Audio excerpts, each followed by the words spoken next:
잘 보이시나요? 오늘 강의는요, 벌써 8번째 시간이고, 8번째 시간이지만 제6계명을 살펴보는 시간입니다.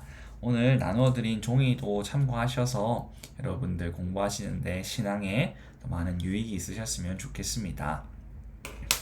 자, 먼저 가보도록 하겠습니다. 자, 지난 시간에 했던 것을 먼저 한번 복습을 해보도록 하겠습니다. 지난 시간에 5계명을 했는데 내 부모를 공경하라 라는 말씀이었지 않습니까? 그쵸? 근데 이 한번 구절을 한번 보면 이렇습니다. 내 부모를 공경하라. 그리하면 내 하나님 여호와가 내게 준 땅에서 내 생명이 길리라. 아멘. 이 말씀이 지난주에 살펴본 저희 5계명에 대한 구절이었는데요. 공경이라는 말보다는 우리가 이런 말을 쓰는 것이 원어로 볼 때 더 좋다고 이야기를 했었습니다. 그것은 바로 내 아버지와 어머니를 공경이 아닌 존중이라는 말을 썼었습니다. 그렇죠? 아버지와 어머니를 존중하라라고 하는 말이 원어로 봤을 때 그 의미가 더 분명하다고 같이 이야기를 나눴습니다. 그런데 왜 부모님을 존중해야 하냐면은 이 존중이라는 단어와 하나님을 예배하라고 하는 그 단어가 같다라는 말을 지난 시간에 했던 것 같습니다. 자, 우리가 한번 보니까요. 아버지와 어머니를 존중하라고 하는 이 말은 부모님뿐만 아니라 우리가 하나님을 향해 가지는 태도와 자세 또한 부모님을 존중하면서 우리가 생각을 할 수 있게 해주는 대목이라고 지난 시간에 얘기를 했었습니다. 존중이라는 단어와 하나님을 높이고 예배하는, 경배하는 단어가 그 어원이 같다고 이야기를 했었습니다. 자, 이렇게 하나님을 향해 가지는 태도와 자세를 부모님을 존중하면서 보는 것은 하나님께서 우리에게 계속해서 언약적인 축복을 내려주시기 때문입니다. 아까 살펴보았던 성경 구절, 그리하면 이 땅에서 내 생명이 길리라 라고 하는 이 말씀 있지요. 이 말씀을 보았을 때 내 생명이 길다라고 이야기하는 것은 실제로 장수하는 것보다 이 땅에서 우리가 언약 백성으로서 하나님께서 주시는 큰 축복을 누리면서 살 수 있다라는 의미라고 이야기를 했었는데요. 그만큼 부모님을 존중하고 또 부모님뿐만 아니라 세상의 모든 권위, 하나님께서 부여하신 그 권위를 존중하는 것이 마땅하다는 것이 바로 성경의 가르침이라는 것, 우리 성도님들 기억을 하셨으면 좋겠습니다. 이렇게 계속 십계명을 살펴보면서 매주 빠지지 않는 단어가 바로 언약입니다. 언약, 여러분들. 언약이라는 단어를 꼭 기억하시고 우리 또한 그 언약 백성이라는 것을 기억하시고 나아가시는 우리 성도님들 되셨으면 좋겠습니다. 네, 두 번째로요. 우리가 이 말 그 자체에 조금 더 집중을 해본다면 내 부모를, 내 어머니와 아버지를 존중하라는 이 말은 어쨌든 자녀로서 부모님을 존중해야 된다는 말이 되지 않습니까? 네, 그렇게 할 때에 첫 번째는 바로 하나님의 권위를 의식하는 것입니다. 자녀가 부모를 존중하는 것은 하나님의 권위를 의식하는데 그 첫 번째 뜻이 담겨져 있습니다. 왜냐하면 부모님의 그 권위를 하나님께서 부여하셨기 때문입니다. 그리고 마찬가지고 더 추가로 할 것은요, 바로 하나님께 순종하는 부모의 권위를 의식을 해야 한다 라고 지난 시간 이야기를 했었습니다. 언약 백성이기 때문에 같이 우리가 신앙 속에 있고 그 언약 안에 있다면은 우리의 부모님이 정말 하나님 앞에 순종하며 나아가야 되는지, 그 부모님이 하나님의 권위를 의식하고 나아가시는지를 우리가 살펴볼 필요가 있습니다. 그런데 이 말이 지금 우리 부모님들께서 신앙이 없다, 그래서 우리는 살펴보지 않아야 된다, 이런 뜻이 아니라고 지난 시간에 했습니다. 언약적인 축복이라는 것은요, 내가 첫 세대가 될 수도 있고 혹은 내 조상들, 어머니, 아버지, 할아버지, 할머니가 그 언약의 첫 시작이 될 수도 있습니다. 첫 시작점은 중요한 것이 아닙니다. 다만 우리가 신앙을 가지고 있다면 주님께서 우리에게 베푸신 그 언약을 우리가 누리면서 또 물려주면서 사는 것이 중요하다는 의미가 되겠지요.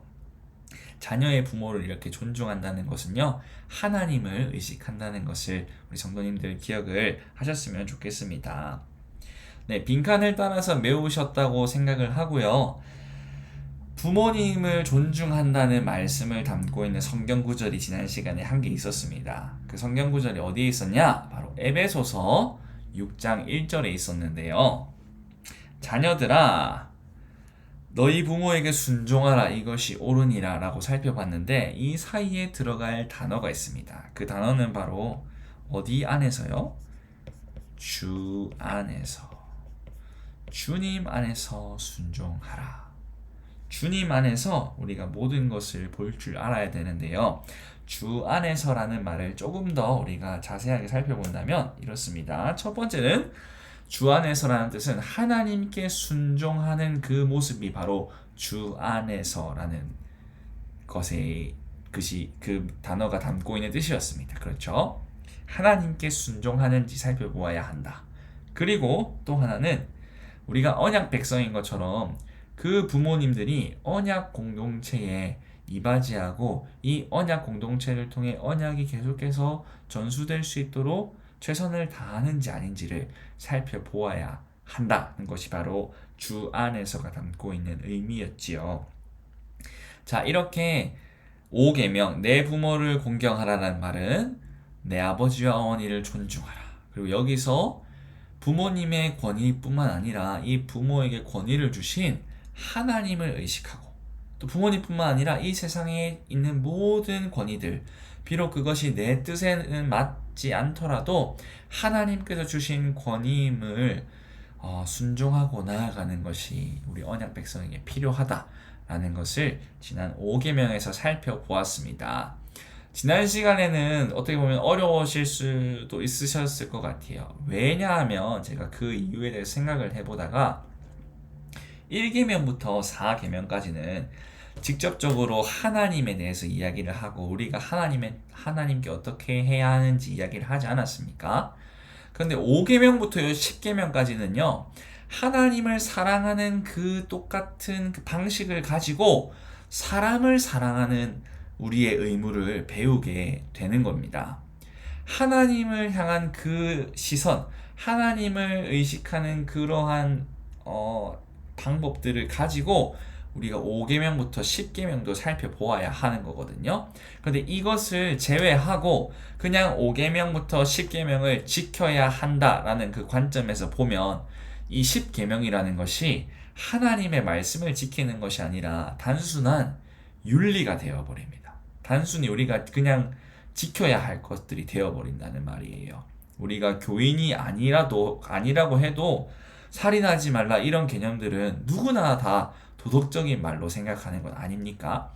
그런데 우리는 언약 백성이기 때문에 단순히 이것을 도덕적인 계명으로 여길 것이 아니라 하나님의 계명을 우리가 지키려고 하나님의 계명을 어떻게 지킬 수 있는지 앞에 1계명에서부터 4계명까지 살펴보았던 것처럼 하나님을 의식하면서 5계명부터 10계명을 살펴보아야 한다는 것이 하나님께서 우리에게 10계명을 주신 이유입니다. 그런데 우리가 10계명을 대할 때마다 이것을 떠올리기가 쉽지 않거든요. 우리 속에는 죄가 있기 때문에 우리가 이 말씀들을 듣고 배웠다고 해도 쉽게 이거를 적용하는 것이 굉장히 힘이 들어요. 그래서 우리가 5계명부터 10계명까지 할 때는 여러분들 언약 백성 우리가 않습니까? 언약 백성으로서 하나님을 사랑했던 그 마음 그대로 10계명 가져오셔서요, 그것을 적용하면서 우리가 50계명을 보는 연습을 해보도록 할게요. 우리가 평소에 그런 연습을 해보지를 않았습니다. 그래서 이렇게 공부하는 동안 특별히 오늘은 6계명을 공부하면서 이 하나님의 계명을 어떻게 이 6계명에 적용을 할 수 있을지 함께 고민하는 시간을 가져보도록 하겠습니다. 자, 그럼 해보겠습니다. 자, 8주차 주제는 6계명인데 출애굽기 20장 13절 말씀입니다. 짧은 말씀이니까요, 우리 한번 읽어보도록 할까요? 각자의 자리에서 시작. 살인하지 말라. 네, 살인하지 말라. 어떻습니까? 이게 꼭 교회에서만 들릴 수 있는 말이 아니라 그냥 밖에서도 살인하지 않는 것은 굉장히 도덕적으로 올바른 행동 아닙니까? 그렇죠? 근데 왜 살인을 하면 안 되는지, 단순히 살인을 하는 것은 도덕적으로 어긋나서 하면 안 된다라는 것이 아니라 언약 백성의 관점에서, 하나님을 바라보는 그 관점에서 우리가 살인하지 말라는 계명을 함께 살펴보겠습니다. 살인하지 말라고 하는 것은요, 앞에 단서 조항이 한 개 붙습니다, 여러분들. 자, 어떤 단서 조항이냐면은, 자, 한번 이렇게 적어 보시겠습니까? 불법적으로 살인하지 말라입니다. 불법적으로. 자, 이게 무슨 말이냐고 하면요. 자, 이 말을 오해를 하실 수가 있는데요. 이 말은요, 어떤 경우에도 사람을 죽이지 말라, 살인하지 말라는 말이 사람을 죽이지 말라는 게 아니에요. 자, 이 말이 굉장히 비인륜적으로 들릴 수 있는데, 자, 예컨대 레위기 같은 데를 보면 하나님께서 하나님의 계명을 지키지 않은 이스라엘 백성들을 죽이라고 하는 계명들이 간혹 나옵니다.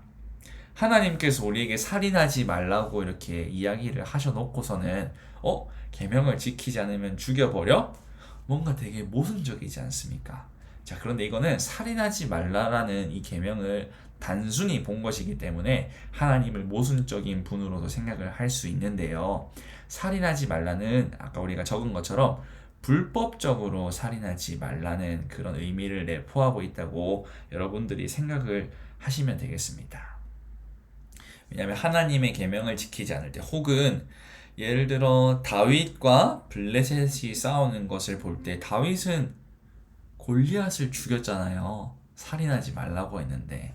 그런데 살인한 것에 대해서 하나님께서 아무 말도 안 하십니다. 왜냐하면은 골리앗은 블레셋의 대표로서, 블레셋은 당시 이방신을 믿고 있는 민족이지 않습니까? 하나님이 아닌 이방신을 따르는 백성들을, 성경을 간혹 보면 그 사람들을 모조리 진멸해라, 다 죽여버려라 라고 하십니다. 그 말을 순종하지 않은 것이 바로 사울이었죠. 사울이 순종하지 않음으로 그의 왕위가 다윗에게 넘어간 것처럼, 우리가 한편으로 볼 때 이 살인하지 말라라는 것이 어떻게 우리가 살인을 할 수가 있어 라는 말로 생각을 하면은 하나님께 불순종하는 경우가 구약시대에 있었다는 것, 우리가 쉽게 생각을 해볼 수가 있을 것 같습니다. 살인하지 말라라고 하는 이 계명은요, 사람을 해치지 말라는 뜻이지 않습니까? 이 말을 쉽게 얘기하면은 살인보다는 살해하지 말라라고 우리가 또 생각을 해볼 수가 있겠는데요. 살해라는 이 말에는 어떤 또 의미가 담겨 있습니까? 뭔가 되게 목적이 있어요. 굉장히 좋지 않은 목적. 내가 얘를 꼭 죽여버려야지, 이러이러한 계획을 해서 얘를 죽여버려야겠다라고 하는 뉘앙스를 담고 있는 게 살해라는 말이지 않습니까? 불법적으로 살인하지 말라라고 하는 이 말을 두 글자로 줄여보면 이렇게 살해하지 말라라고 하는 게 굉장히 적합할 것이라고 생각을 합니다. 계획적으로 사람을 죽이면 안 된다라는 것이 이 계명이 좀 표면적으로 담고 있는 뜻이라고 할 수 있겠습니다. 네. 자, 여기까지는 세상의 도덕과 같습니다. 그렇죠? 세상도 요렇게 비슷한 내용을 가지고 우리한테 살인하지 말라고 하지 않습니까? 자, 그런데 우리가 조금 더 살펴보겠습니다. 자, 우리가 살해하면 안 되는 거 압니다, 전도사님. 그러면 왜 우리는 살인하면 안 됩니까? 언약 백성이라서 왜 살해하면 안 되나요? 첫 번째 한번 살펴보겠습니다. 첫 번째는 바로 사람은 하나님의 형상으로 창조되었기 때문입니다. 하나님의 형상으로 창조된 것이 바로 우리들입니다. 네, 사랑하는 성도 여러분, 우리가 하나님의 형상으로 지어졌다는 것을 가르쳐주는 구절이 있습니다. 자, 대표적인 게 바로 창세기 1장 27절 말씀인데요. 우리 각자의 자리에서 한번 읽어보겠습니다. 하나님이 자기 형상, 곧 하나님의 형상대로 사람을 창조하시되 남자와 여자를 창조하시고, 아멘. 네, 이렇게 되어 있습니다. 하나님이 이렇게 자기 형상을 따라서요. 그러니까 자기 형상이 하나님의 형상이라는 말씀이시죠. 근데 하나님의 형상을 따라 지었던 것이 바로 남자와 여자입니다. 하나님의 형상을 따라 지어진 것들, 피조물이 남자와 여자예요. 인간이죠, 인간. 하나님께서 이 세상을 지으실 때에 이렇게 만드셨지만 하나님의 형상을 따라서 지은 것은 그 수많은 피조물 중에 우리 인간, 남자와 여자밖에 없습니다. 자, 근데 여기서는 오늘은 제가 남자와 여자를 따로 다루진 않겠습니다. 남자와 여자를 따로 다루는 것은 다음 시간 가늠하지 말라 해서 제가 한번 살펴보려고 하고요. 오늘은 이 남자와 여자를 뭉뚱그려서 사람이라고 하겠습니다. 네, 이처럼 사람은 하나님의 형상으로 창조된 존재입니다. 자, 여기서 그럼 질문을 하실 수 있을 것 같습니다. 전도사님, 도대체 하나님의 형상이 무엇입니까? 하나님의 형상. 우리가 형상이라고 하면은 모습, 모양이라고 생각하지 않습니까? 하나님도 우리처럼 눈, 코, 입이 다 있다. 머리카락이 있다. 이런 정도로 우리가 생각을 할 수 있겠는데요. 우리 성도 여러분, 하나님의 형상은 그것들을 이야기하는 것이 아닙니다. 네. 하나님의 성품? 이렇게도 할 수 있겠지만요. 사실 이 본문이 담고 있는 것은 하나님의 성품을 하나님의 형상과 연결시키지는 않습니다. 하나님의 형상이라는 게 무엇을 의미하는지 알기 전에는 그 당시의 문화가 어땠을까 한번 또 생각을 해보는 것이 필요한데요. 자, 왕이 있었습니다. 옛날에는, 그죠?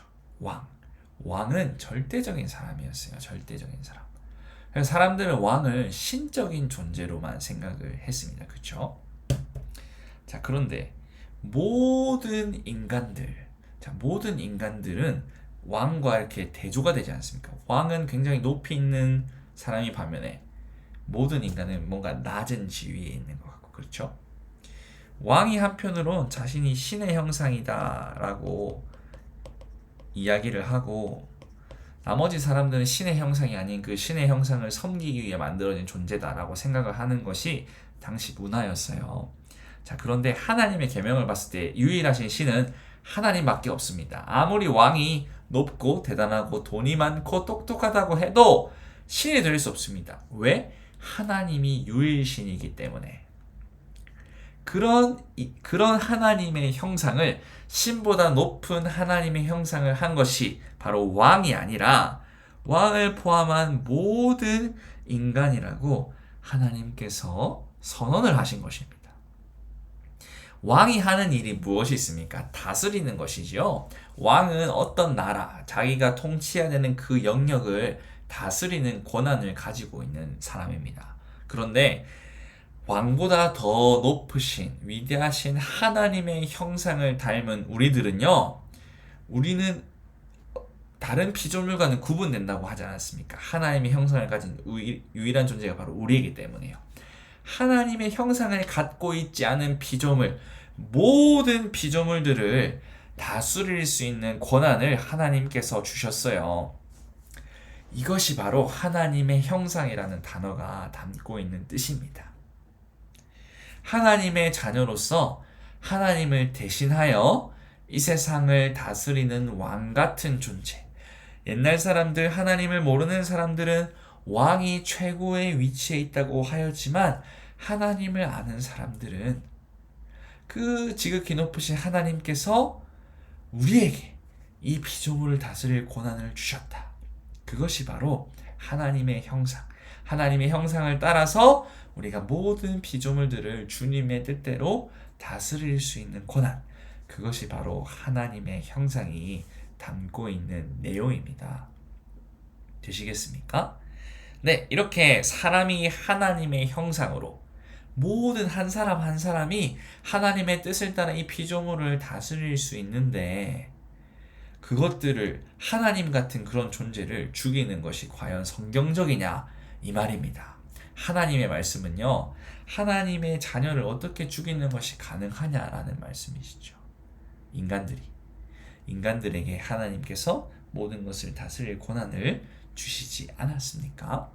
네, 하나님의 형상이 이런 의미가 있다라고 하는 거 우리 성도님들 꼭 기억을 하셨으면 좋겠습니다.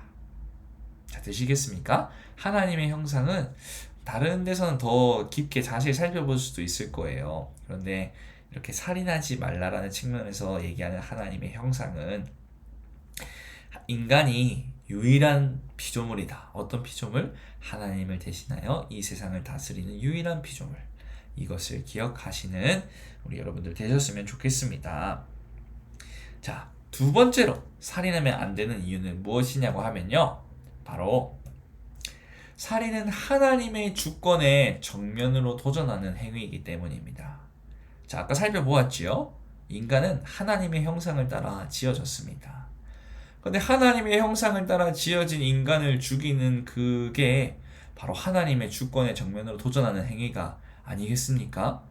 이 세상을, 이 피조물들을 하나님의 뜻대로 다스리라고 만들어 놓은 것이 바로 인간인데, 그런 하나님의 뜻을 무시하고 살인을 하는 것은 우리에게 어떤 피조물 다스릴 권한을 주신 그 하나님께 굉장히 불손하게 도전하는 모습이라고 생각을 합니다.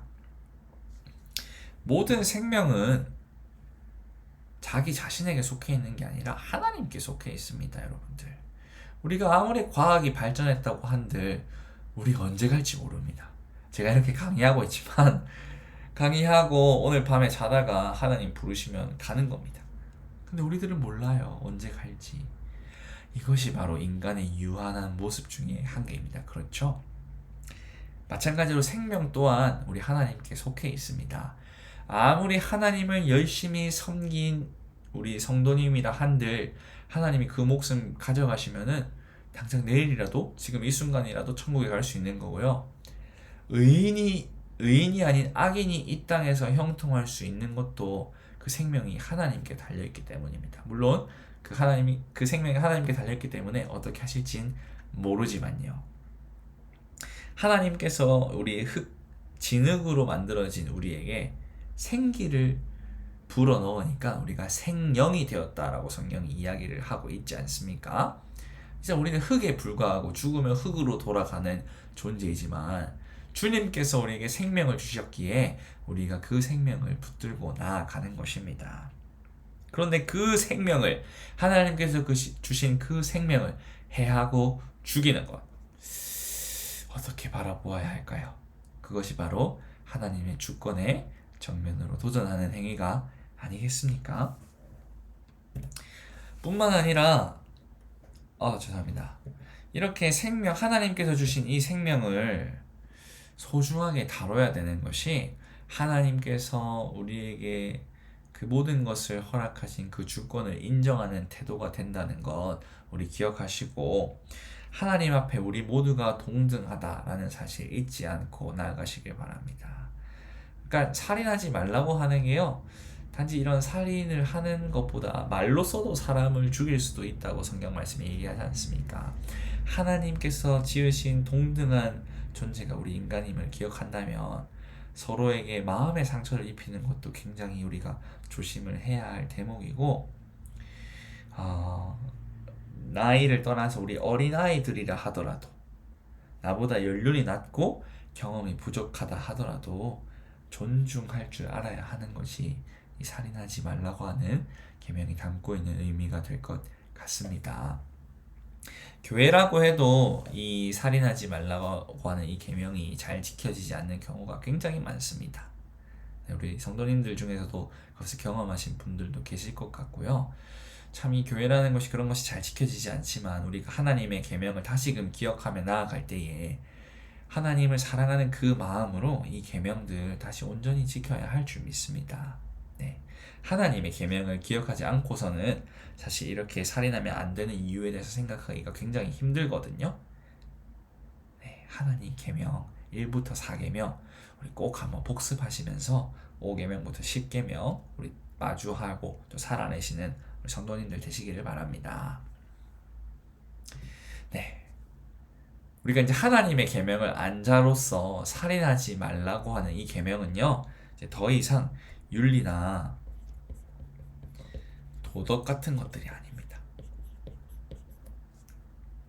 살인하지 말라는 거, 윤리, 도덕 이런 거는 예수님 안 믿는 사람들로 얼마든지 할 수 있습니다. 우리에게 살인하지 말라고 하는 이 계명이 더 이상 윤리와 도덕이 될 수 없는 이유는 하나님께서 살인을 굉장히 혐오하시기 때문입니다.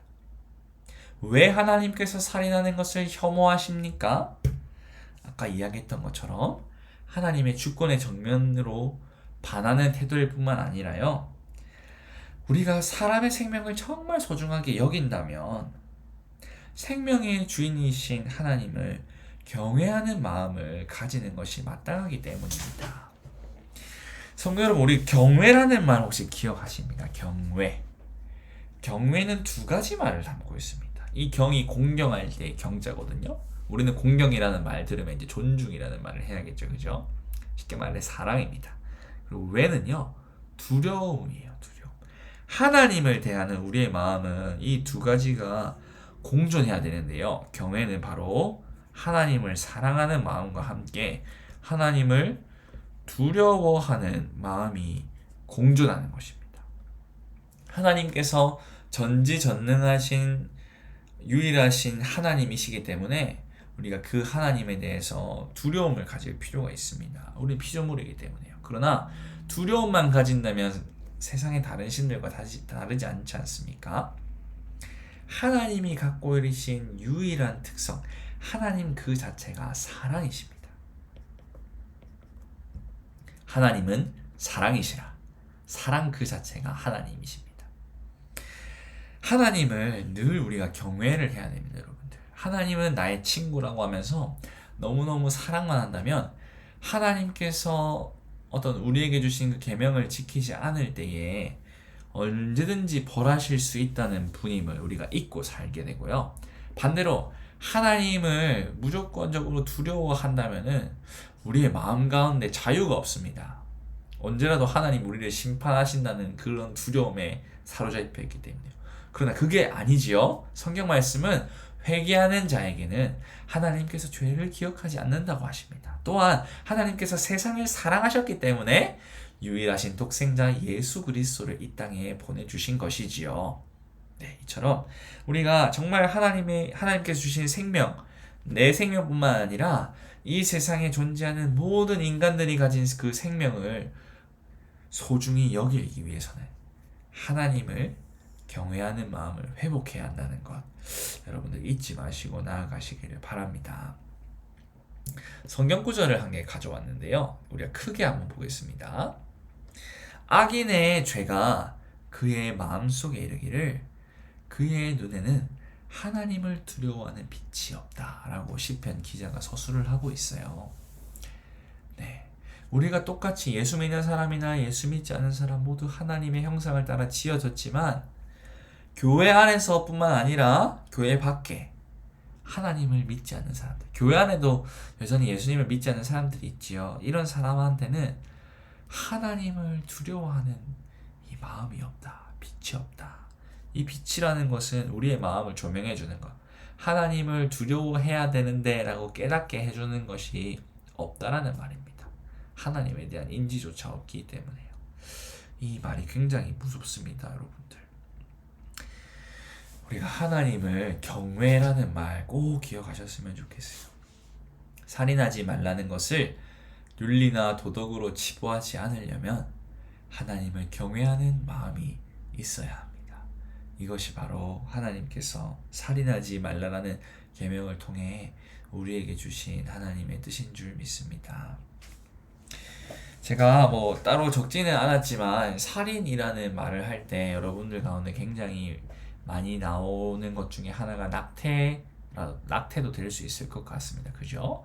낙태도 엄연한 살인이면 또 살인이고 또 아니면 아니라 라고 또 볼 수도 있겠지요. 이거는 개인마다 견해가 너무 다른 것 같아요. 그런데 불가피하게 낙태를 할 수밖에 없는 상황에 놓인 사람들도 있지 않습니까? 혹은 불가피하진 않지만 개인적인 선택으로 낙태를 하는 요즘 세대들도 굉장히 많습니다. 이런 것들을 보면서 우리가 어떻게 해야 될까라는 마음을 할 때 우선적으로 가져야 될 것은 이 계명을 지키고자 하는 마음인 줄 믿습니다. 하나님께서 우리에게 주신 이 계명이 의미가 분명히 있지 않습니까? 자, 그런데 이 살인하지 말라라고 하는 것을 단순히 계명 도덕적으로만 바라본다면 이 도덕이 얼마든지 율법주의로 빠질 수가 있습니다.